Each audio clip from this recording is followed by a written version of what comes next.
Une V2, une V3, une V4, une V5. Et un jour, il y a un miracle. Et on s'est dit, ça y est, on a quelque chose. En fait, on tient plus que quelque chose, on a notre logo en fait. Ça a été une révélation. Le premier logo de Steeple, il a été créé en 10 minutes à tout casser. Il fallait un logo, on avait déjà le nom Steeple qu'on avait trouvé et qu'on adorait. Et là, étant pas du tout graphiste, qu'est-ce que j'ai fait? J'ai été chercher sur Google Font, une fonte, j'ai tapé Steeple. Steeple à la base c'était écrit en lobster. Et lobster c'est une typo qu'on peut trouver très facilement sur internet et que du coup tout le monde peut s'approprier. Petite anecdote, je déambulais dans les rues de Rennes avec notre community manager Gwenaël. Et on est tombé sur cette police sur la devanture d'un restaurant. Bon, moi, ça me faisait marrer d'avoir un logo sur lequel j'avais passé 5 minutes. Mais au bout d'un moment, la blague, je sentais qu'elle arrivait un petit peu à son terme. Moi, j'avais déjà une petite idée de ce que je voulais. Je voulais qu'on travaille autour de la cloche. Parce que Steeple, il ne faut pas oublier que ça veut dire le clocher en anglais. Et on voulait réussir à faire transparaître ça, ainsi que les valeurs de l'entreprise. Donc on ne voulait pas internaliser dans un premier temps, parce que c'est quelque chose qui peut prendre du temps, on avait du mal à estimer.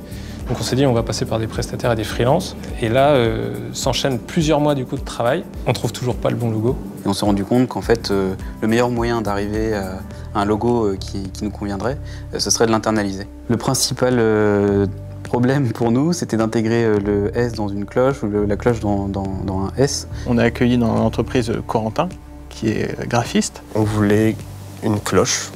On voulait que ça ressemble à une cloche, ce qui n'était pas toujours le cas dans les pistes du prestataire. On a commencé à bosser dessus avec Nico et Simon, en faisant des tests avec des S, avec des cloches, avec d'autres formes, des galets, des mains.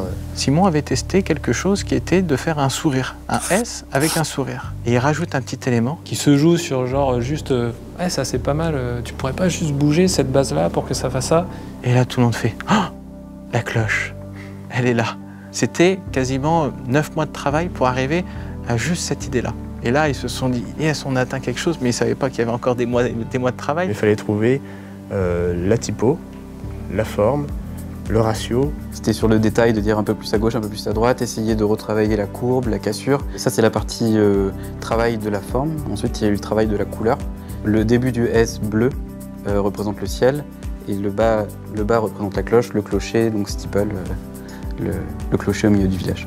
Et puis, comment est-ce qu'on allait aussi utiliser ce nouveau logo d'un point de vue animation? On voulait d'abord présenter le S dans l'animation et ensuite Steeple qui suit pour vraiment marquer le coup. Même le son de cloche est venu d'un accident, puisqu'on était en train avec Nico de travailler le son de cloche et on n'arrivait pas, ça faisait trop biblique, trop ecclésiastique. On écoutait une énième version de ce qu'avait pu faire nos prestataires et il y a une notification qui a sonné sur un téléphone. Et là on s'est dit, ah bah c'est ça en fait, Steeple c'est la notification. Plus le temps passe et plus ce logo en fait, je me dis, c'est vraiment le logo qu'il nous faut en fait. Ça nous ressemble, c'est rond, c'est jovial, ça met de bonne humeur quand on voit ça. C'est pas le travail de quelqu'un en particulier, c'est le travail de toute une équipe.